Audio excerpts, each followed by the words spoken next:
Welcome, everybody. John Zager, johnzager.com. How's everybody doing today? Good? Good. So, just left the gym. That was good. That's always good, of course. And got my cup of decaf. I love my decaf in the morning. Um, Pain matrix. I want to talk to you just briefly a little bit this morning about pain matrix and mindfulness meditation. And then I want to expand that out onto another topic that I have that I want to kind of put the two together. So there was a study done not that long ago, and it was about a guy at a university, professor, who wanted to give inflict pain on a person, people, in a study. There were two groups. One that was given instruction to use mindfulness meditation, and the other group was not given any instruction at all. And the pain was pain that they inflicted on the person's arm. I mean, I don't remember how many people were in each study, but a significant amount. And the pain that they inflicted was kind of a heat sensation that they just put, on the upper arm here, right? And the conclusion, I thought, was pretty remarkable. The people who used mindfulness meditation, and again, they had never done meditation previously, right? And so the professor, of course, educated them and trained them in doing mindfulness meditation. Mindfulness meditation is staying current in the present moment. And the people who practiced the meditation during the pain induction did not last a long, long time, but there was a 27% decrease in the level of pain compared to the other group that was not instructed to do anything regarding meditation. So that's called perception, of course, what you perceive as pain and what you don't perceive as pain, and the level or degree that you're experiencing. So there was a 27% decrease in perception of pain. The other part of the results were that in the neuron activity, right? Everything has to do with the neurons, and our thinking and feeling and that sort of thing, especially around pain, which is the amygdala. And there was a 45% decrease in neuron activity for the people who did mindfulness meditation as opposed to the people who did not do anything or use mindfulness meditation. So two things were the result: a reduction of 27% in perception of pain and a 45% decrease in the neuron activity, or the excitement of, I'm going to exaggerate this to make a point. Ah, that hurts, that hurts, that hurts, that hurts, that hurts. That kind of thing. That's neuron activity, okay? There was a decrease of 45% in neuron activity. I thought that was an interesting study for a couple different reasons. One, what would happen if you, and they did this study, okay? They had a couple groups, and the study has to do with road rage and all the people out there that are in the middle of road rage. And what they did was they got a couple groups together. Neither one had done any meditation. The first group they did nothing with, and they just allowed them to go about their daily activities on the road and then report back. And this has to be somewhat honest in their interpretation.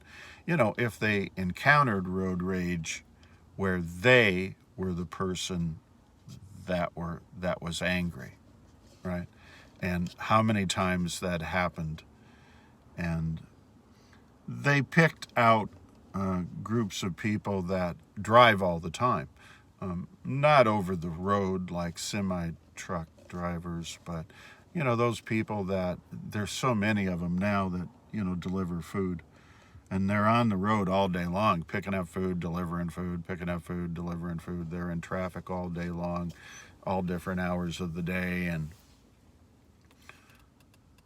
what happened to the people who were trained and taught mindfulness meditation, and that at the moment that they experience road rage, they feel rageful, angry, hostile, they start getting out of control. What would happen with those people if they pulled to the side of the road, right, where it was safe and they could park, and they did mindfulness meditation for a couple minutes, and then report that information as a result of the outcome? The statistics are about the same, pretty close to the same. Somewhere in the 20s, 25 to 30% of the people had a perceptual reduction in anger and rage. And of course, the neuron activity, again, was close to half, 50%, reduced that chatter in your head that has to do with the ragefulness. So there's a couple studies there that are somewhat significant, and what would happen if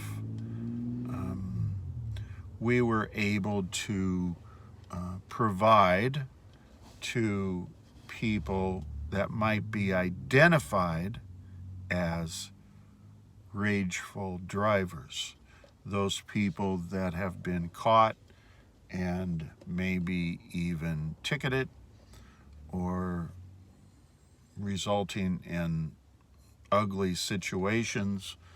What would happen if we pulled that group of people exclusively together and taught them mindfulness meditation? Now, that could happen in a bunch of different ways. The training and the teaching can be just excellent on its own, and if they were able to practice that, prior to leaving in the morning, for instance, if that's their job and driving, you know, how would that affect? How would that affect, you know, the seriousness of people having road rage?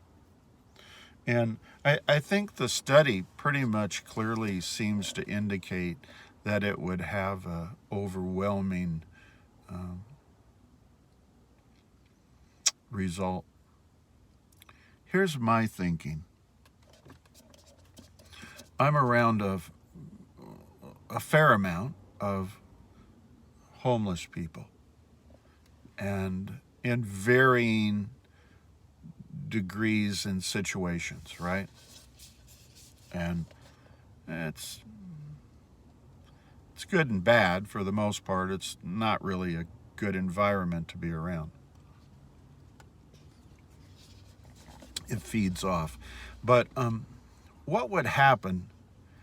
Because those people have a tendency, this is not a across the board thing, they have a tendency to where they get angry and bitter and hostile and resentful and, you know, why is the world against me and how come nothing is going well? And of course they don't stop to think that maybe they have more control over it than what they realize. But what if we took that population that could be identified and taught them meditation, mindfulness meditation, and we put them through a 21-day course, you know, free, where, I mean, the city houses these people everywhere now, it seems like, or they're all trying to find some place to house them and take care of them and whatnot. Why couldn't we do that with homeless people and see what the results would be? You follow me on that? I think it would be a great idea. The other thing that is not being done, and of course the obvious is pretty blatant, but you know, prisoners in prison and jail. What would happen if we started giving them a 21-day program on mindfulness and meditation like that to reduce, you know, the neuron activity and the perception of what's going on? So anyway, that's kind of the thoughts for this morning having to do with meditation and results.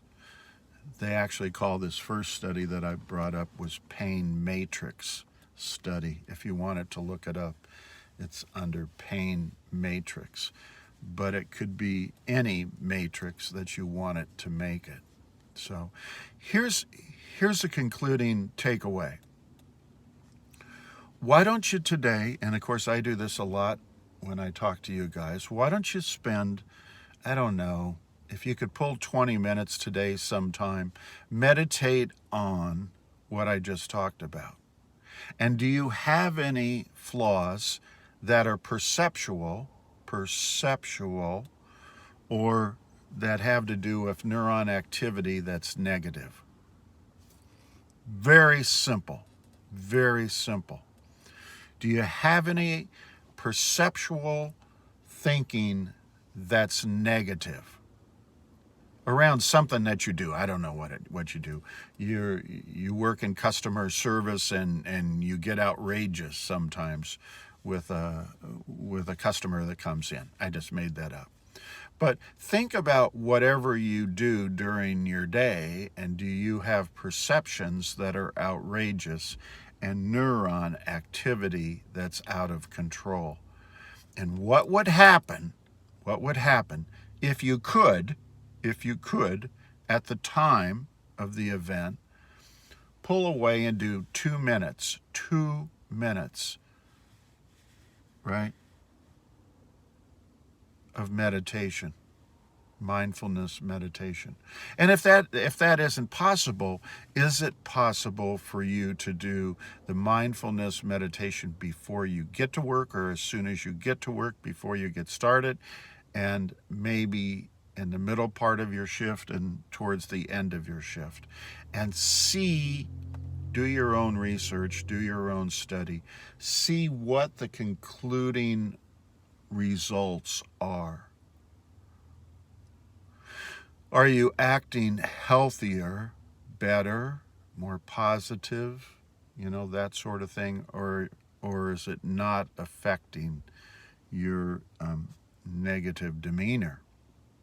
And again, I was just thinking in terms of customer service. It can be whatever you want it to be. Maybe here's another example. I just thought of this one. Maybe you're a mom at home, stay-at-home mom, and you have a couple kids, and sometimes they get a little rambunctious, and you lose your temper. Right? That's perceptual, and you're having neuron activity that's out of control. What would happen at that time with your kids, as long as they're safe, if you could take 2 minutes and do a mindfulness meditation? Good stuff, you guys. The screen just went dark again. I don't know why it does that. But anyway, God bless everybody. Take care of one another, and I'll look forward to talking to y'all again real soon. Thanks a lot. See you. Bye.